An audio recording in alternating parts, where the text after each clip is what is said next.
ప్రతిరోజు ఎంత తొందరగా చేయాలనుకున్నా లేట్ అయిపోతుంది.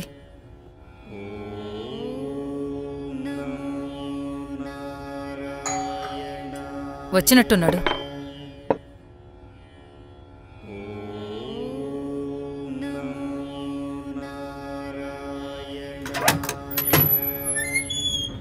మోహన్, నన్ను గుర్తుపెట్టారా?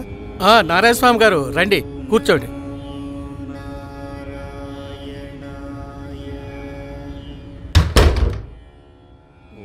యశోదా, ఫ్రెండ్ వచ్చాడు, కాసిన నీళ్ళు తీసుకురా. కొత్త ఇల్లు కట్టుకుందామని పర్మిషన్ కోసం మున్సిపల్ ఆఫీస్కి వచ్చాను.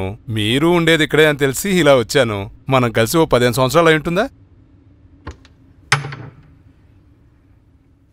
అమ్మా, నాకు ఆకలేస్తుంది, తొందరగా భోజనం పెట్టు, అర్జెంటుగా బయటికెళ్ళాలి. 2 minutes నానా, ఈలోపు వెళ్ళి చేతులు వాష్ చేసుకో. ఏం బాబు, బాగున్నావా? బాగున్నా అంకుల్. మీ వాడు చాలా పెద్దవాడయ్యాడు. మావాడు యుఎస్లో సెటిల్డ్. నేను 30 yearsలో సంపాదించింది మావాడు 5 yearsలో సంపాదించాడు. మోహన్, మీవాడు కూడా గవర్నమెంట్ జాబే కదా? నేను అనుకున్నా నువ్వు అప్పుడే చెప్తుండేవాడివి నీకంటే నీ కొడుకు మంచి పొజిషన్లో ఉంటాడని. గవర్నమెంట్ జాబ్ కదా, పోనీ కార్పొరేట్ జాబా? అయినా వాటిలో కూడా ఈ మధ్య మంచి శాలరీలో ఉన్నాయి. కంపెనీ ఏంటి, ప్యాకేజ్ ఎంత, పొజిషన్ ఏంటి, అసలు మీ వాడు ఏం చేయాలనుకుంటున్నాడు, ఇంతకీ ఏం చేస్తున్నాడు? ఇంట్లో కూరలు మారవు, మనుషులు మారరు. అది కూడా కాదా? మరి ఇంతకీ ఏం చేస్తున్నాడు? ఏమవుదాం అనుకుంటున్నాడు? పొలిటీషియన్. పొలిటీషియనా?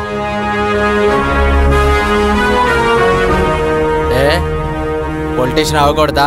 పాలిటిక్స్లో ఉన్న మనుషులు కారా? అంటే బాబు, ఏ డాక్టరో, కలెక్టరో, లాయరో, ఇంజనీరో, కనీసం చిన్నపాటి ఉద్యోగం అయినా సరే. మరీ మీరు చెప్పినట్టే డాక్టరు, లాయరు, ఇంజనీరు, ఏ ఫీల్డ్లో ఉన్నవాడైనా, ప్రొఫెషన్ అయినా నాన్ ప్రొఫెషన్ వాడైనా చివరికి డిపెండ్ అయ్యేది పొలిటీషియన్. నేను అదే ప్రొఫెషన్లో ఉండాలనుకుంటున్నా, తప్పేంటి?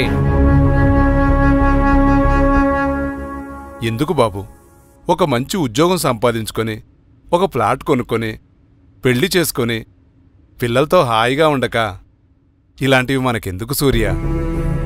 ప్లాట్ కొనుక్కొని, పెళ్లి చేసుకొని, పుట్టినందుకు ఈ జీవితాన్ని సాగదీసి బతకడం నాకు నచ్చదు. 4 గోడల మధ్య పుట్టి నలుగురేమనుకుంటారంటూ భయపడుతూ 4 గోడల మధ్య జీవితాన్ని ముగించడం నాకు అస్సలు ఇష్టం లేదు. నేనంటూ ఒకని పుట్టానని, నాకంటూ ఒక హిస్టరీ ఉండేలా బతకాలనుకుంటున్నా. ఈ ప్లాట్ మా నాన్న 30 సంవత్సరాల కష్టార్జితం. అప్పుడెప్పుడో బిల్డర్ పెట్టిన పేరునే మేము ఇంకా అడ్రస్లో రాసుకుంటున్నాం. అదే ఒక పొలిటీషియన్ అయితే చచ్చాకో, చచ్చే లోపో వాడి పేరును ఒక రోడ్డుకో, వీధికో, జిల్లాకో, స్టేట్కో, సిటీకో, సర్కిల్కో, ఒక ఎయిర్పోర్ట్కో ఇలా ఏదో విధంగా పెడతారు. నా పేరు అలా నిలిచిపోవాలనుకుంటున్నా. ఏమన్నారు? మీ 30 సంవత్సరాల కష్టార్జితాన్ని మీ వాడు 5 ఏళ్లలో సంపాదించాడా? అదే ఒక పొలిటీషియన్ తలుచుకుంటే 1 yearలో సంపాదించగలడు. డబ్బుకి డబ్బు, పేరుకు పేరు, హోదాకి హోదా, ఎన్ని ఫెసిలిటీస్ ఉన్నా మరే ఫీల్డు నాకు కనిపించలేదు. ఈ దేశంలో అన్ని ఉద్యోగాలకి ఏజ్ లిమిట్ ఉంది, ఎడ్యుకేషన్ క్వాలిఫికేషన్ ఉంది, రిటైర్మెంట్ ఉంది. బట్ మాకు చచ్చే వరకు రాజకీయం చేయొచ్చు. చదవలేకనో చదువురాని వాళ్లకో ఈ పాలిటిక్స్. సూర్య, నువ్వు బాగా చదువుకున్నవాడివి, నీకెందుకు చెప్పు? మీరంతా చదువుకున్న నిరాక్షరాస్యులు. ఒక చదువురానివాడు అసెంబ్లీలో కూర్చొని ఒక జీవో తయారు చేసి ఇదే శాసనమని సంతకం కూడా సరిగా పెట్టడం రానివాడు సంతకం పెట్టి ఆ బిల్ పాస్ చేస్తే తల దించుకొని ఫాలో అవుతున్నాం. ఎవరు చదువుకున్న వాళ్ళు, ఎవరు చదువురాని వాళ్ళు? అడుక్కోవాలరా పాలిటిక్స్లోకి వెళ్తే?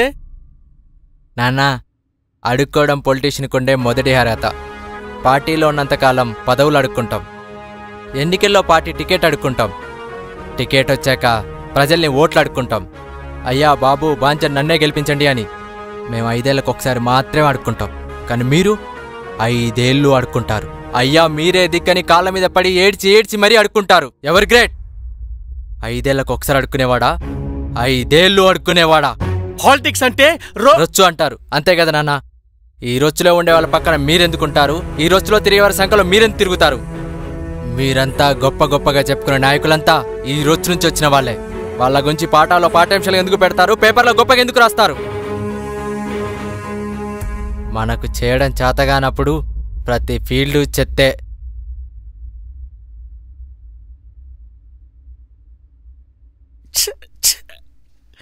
ఇక వీడు మారడు మారడు.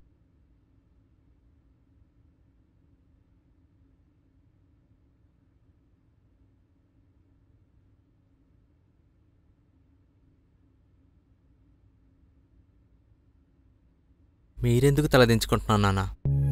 నేనే తప్పు చేయలేదు. తప్పు చేసిన వాళ్ళు తప్పుడు పనులు చేయడానికో ఎన్నుకునే ఫీల్డ్ పాలిటిక్స్ కాదు. దేశ సేవ కూడా చేయొచ్చు. అది వ్యక్తిని బట్టి, వాడి వ్యక్తిత్వాన్ని బట్టి ఉంటుంది. ఈ దేశాన్ని దోచుకున్న వాళ్ళని చూశారు, ఈ దేశం కోసం ప్రాణం పెట్టి నిజాయితీగా పనిచేసిన వాళ్ళని చూశారు. మీరే కాదు నాన్న, ఈ సొసైటీలో చాలామంది తల్లిదండ్రులు వాళ్ళ పిల్లలందరికీ ఒకే రకమైన సాఫ్ట్వేర్ ఇన్స్టాల్ చేస్తున్నారు. బుద్ధిగా బాగా చదువుకో, చదువుకుంటే మంచి ఉద్యోగం వస్తుంది, మంచి ఉద్యోగం వస్తే మంచి పెళ్ళం వస్తుంది, మంచి పెళ్ళం వస్తే మంచి పిల్లలు ఉంటారు. ఏంటి నాన్న ఇది? చదువు ఉద్యోగం కోసం, ఉద్యోగం పెళ్లి కోసం, పెళ్లి పిల్లల కోసం, పిల్లలు భవిష్యత్తు కోసం. ఇంతేనా నా భవిష్యత్ అంటే? ఇదేనా నా జీవితం అంటే? ఇంకా చాలా ఉంది నాన్న. ఇవి తప్ప మనం అన్నీ ఆలోచిస్తున్నాం, ఇవి తప్ప మనం అన్నీ పిల్లలకు చెప్తున్నాం. మనం ఈ దేశంలో ఉన్నాం, ఈ దేశానికి సేవ చేయాల్సిన బాధ్యత మనకుందని ఏ ఒక్కరూ చెప్పరేంటి నాన్న? చాలామంది తల్లిదండ్రులు వాళ్ళ పిల్లల కోసం లక్షలు కోట్లు ఖర్చు పెట్టి చదువు కొనిస్తున్నారు తప్ప జీవితాన్ని ఎలా ఎదుర్కోవాలో నేర్పించడం మర్చిపోతున్నారు. ఈరోజు చిన్న చిన్న సమస్యలకే నా అలాంటి యువత సూసైడ్ అటెంప్ట్ చేస్తున్నారు నాన్న. పుట్టగాని వీడు డాక్టర్, వీడి లాయరు, వీడి ఇంజనీర్, వీడి సీఏ అని వాడు మైండ్ ఫిక్స్ చేస్తారేంటి నాన్న? పుట్టుకతో గొప్ప నాయకులు ఉంటారో లేదో నాకు తెలియదు కానీ పుట్టిన ప్రతి ఒక్కరిని గొప్ప నాయకుడిగా తయారు చేయొచ్చు నాన్న. నీలో గొప్ప నాయకుడున్నాడు, జీవితంలో ఎలాంటి సమస్యలు వచ్చినా ధైర్యంగా ఎదుర్కొని నిలబడు అని ప్రోత్సహిస్తే వాడు ఏ ఫీల్డ్లో ఉన్నా వాడికి ఎదురే సమస్యలు ఎదుర్కొని గొప్ప నాయకుడిగా నిలబడతాడు నాన్న. లీడర్షిప్ క్వాలిటీస్ అంటే వాళ్ళ ఫీల్డ్లో సక్సెస్ అవ్వడమే నాన్న, వాళ్ళ ప్రొఫెషన్లో సక్సెస్ అవ్వడమే నాన్న. ఏ దేశమైనా బాగుండాలి అంటే 3 ముఖ్యమైన వ్యక్తులు ఉండాలి నాన్న. దేశంలో అందరి కడుపు నింపడానికి, ఆకలి తీర్చడానికి నిరంతరం శ్రమించే ఒక రైతు ఉండాలి. దేశంలో అందరూ భద్రతగా జీవించడానికి నిరంతరం కాపలా కాసే సైనికుడు ఉండాలి. వీళ్ళందరినీ సక్రమంగా నడిపించి దేశాన్ని అభివృద్ధి చేయడానికి ఒక మంచి పొలిటీషియన్ ఉండాలి. కానీ మనమేం చేస్తున్నాం? చదువుకున్నవాడు వ్యవసాయం చేస్తాను అంటే ఇంత చదువు చదివింది వ్యవసాయం చేయడానికే అని తక్కువ చేసి మాట్లాడుతున్నాం. పోను ఒక జవాన్ అవుతాను అంటే అది లైఫ్ రిస్క్ జాబు, మనకెందుకు, ఇక్కడే ఎంతో కొంత జీతానికి చిన్న ఉద్యోగం చేసుకొని బతకమని సలహా ఇస్తున్నాం. ఇక పొలిటీషియన్ అంటారా? అసలు అది మనం చేయకూడని పని.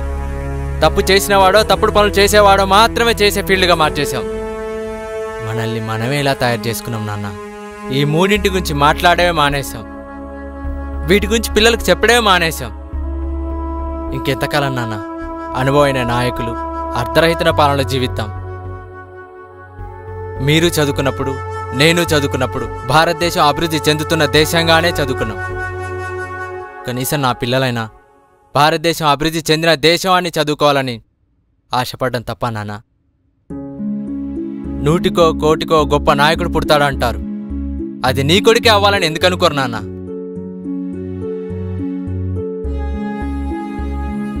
అయినా రాజకీయం అంటే అదేదో కాదు నాన్న.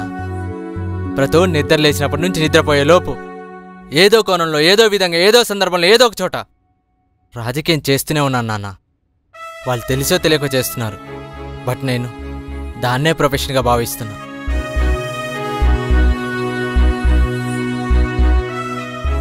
ఇందిరాగాంధీ గారు లాంటి గొప్ప నాయకురాలు మరణించిన తర్వాత అంతటి గొప్ప నాయకురాలు మళ్ళీ పుట్టలేదని అందరు ఆలోచించారు గాని నా కూతురే ఎందుకు అంత గొప్ప నాయకురాలు కాకూడదని ఏ ఒక్క తల్లిదండ్రులు ఆలోచించలేరు నాన్న.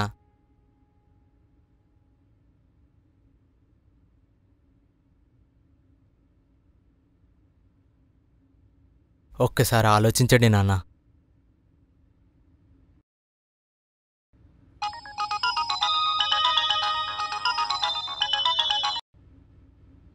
చెప్పండి సార్. సార్ మీ పర్మిషన్ కాపీ రెడీ, వచ్చేటప్పుడు ఏమైనా తీసుకురండి.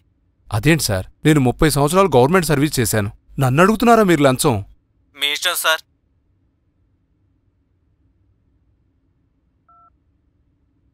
అంకుల్ అదే నెంబర్కి మళ్ళీ కాల్ చేయండి.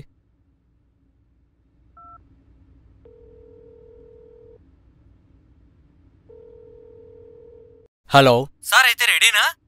నేను భారత యువసేన నేత సూర్య మాట్లాడుతున్నా. అన్నా, ఈ క్యాండిడేట్ మీ వాడని నాకు చెప్పలేదన్నా. మా అంకుల్. అంకుల్ మీరు మాట్లాడండి. సార్, మీరు ముందే చెప్పచ్చుగా సూర్య అన్న క్యాండిడేట్ అని. నేనే మీ ఇంటికి వచ్చిస్తాను సార్. సూర్య అన్నకి చెప్పండి, పని అయిపోయిందని. సూర్య, యు ఆర్ గ్రేట్. ఒక్క మాటతో సాల్వ్ చేశావు.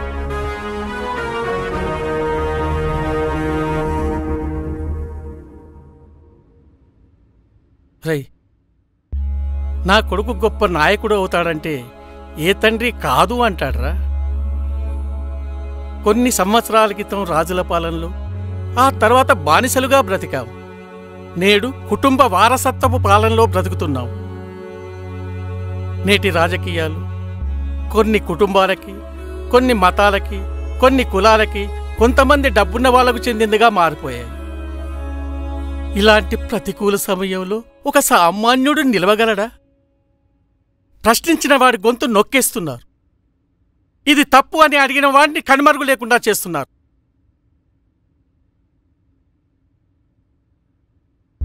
నిన్ను ఈ గుండెల మీద పెట్టుకొని పెంచుకున్నానురా. నీకేమన్నా అయితే నేనుండగలరా? నీకేమన్నా అవుతుందేమోనని ఒక తండ్రిగా భయపడ్డానురా. అంతేకాని నీ ఎదుగుదలను అడ్డుకోవాలని కాదురా.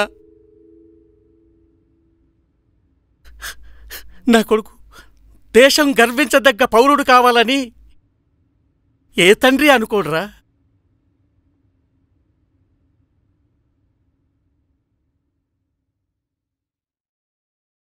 అందరు ఇలానే అనుకుంటూ పోతే ఏది మారదు నాన్న. మనం ఈరోజు అనుభవిస్తున్న ఈ ఫ్రీడమ్ ఎంతోమంది మహానీయుల ప్రాణత్యాగం నాన్న. మనం ఈరోజు అనుభవిస్తున్న ఈ సౌకర్యాలన్నీ మన ముందు జనరేషన్ శ్రమ త్యాగమే నాన్న. నా తర్వాత జనరేషన్ బాగుంటుంది అంటే ఎంతటి శ్రమ త్యాగాన్నైనా చేయడానికి నా జనరేషన్ సిద్ధంగా ఉంది నాన్న. పొలిటీషియన్ అనేది కూడా ఒక ప్రొఫెషన్ అని, పాలిటిక్స్ కూడా ఒక ఫీల్డ్ అని గుర్తిస్తే నాలాంటి యువత రాజకీయాల్లోకి రావడం సులువు అవుతుంది నాన్న. యువత రాజకీయాల్లోకి వస్తే దేశం అభివృద్ధి చెందుతుంది నాన్న. అవును సూర్య, ఒక వాజ్పేయి, ఒక పివి, తెలుగు ఐకాన్ ఎన్టీఆర్ లాంటి మచ్చలేని ఓ గొప్ప నాయకుణ్ణి ఈ దేశం ఎప్పుడూ కోరుకుంటుంది. దేశంలో మార్పు జరుగుతుంది నాన్న. సూర్య, వచ్చి కూర్చోరా.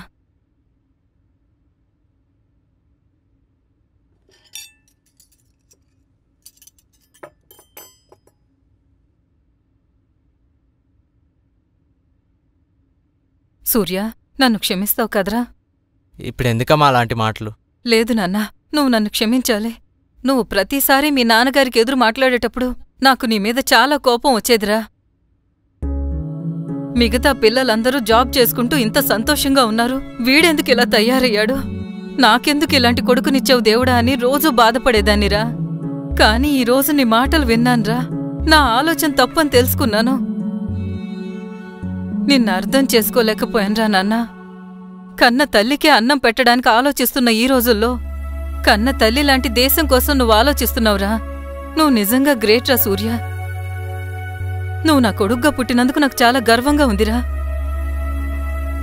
ఒక మహనీయుడి గురించి మాట్లాడుకునేటప్పుడు వాళ్ళ తల్లిదండ్రులను కూడా కీర్తిస్తారా. అలాంటి గొప్ప స్థానాన్ని నువ్వు మాకివ్వాలనుకున్నావు. తల్లిదండ్రులుగా మాకు చాలా గర్వంగా ఉందిరా. పిల్లలు పుట్టగానే సంతోషం కాదురా, వాళ్ళు పెరిగి ప్రయోజకులయ్యాకే నిజమైన సంతోషం.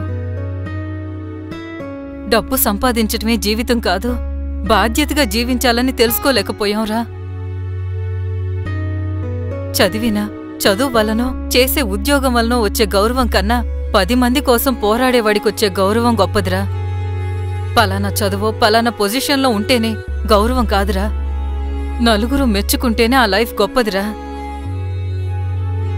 తల్లిదండ్రులుగా మేం ఫెయిల్ అయ్యాం సూర్య.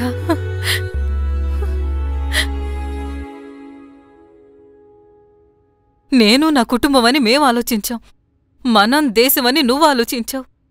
నువ్వే గెలిచావురా సూర్య, నువ్వే గెలిచావు. గొప్ప నాయకుణ్ణి గుర్తించడానికి ప్రజలకు టైం పడుతుందేమో కానీ మర్చిపోవడం అసాధ్యం. మన కథలో సూర్యలాగే చాలామంది యువత రాజకీయాల్లోకి రావాలనుకుంటున్నారు.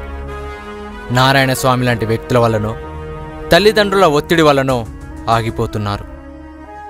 అన్ని రంగాల్లో రాణిస్తున్న యువత రాజకీయాల్లోకి రావాలంటే భయపడుతున్నారు.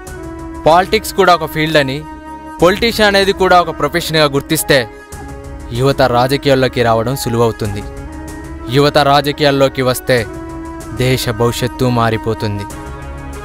యువ రాజకీయవేత్తలకు శుభాకాంక్షలు, నూతనంగా వచ్చే నాయకులకు సుస్వాగతం. ఈ చిత్రం యువ రాజకీయవేత్తలకు అంకితం.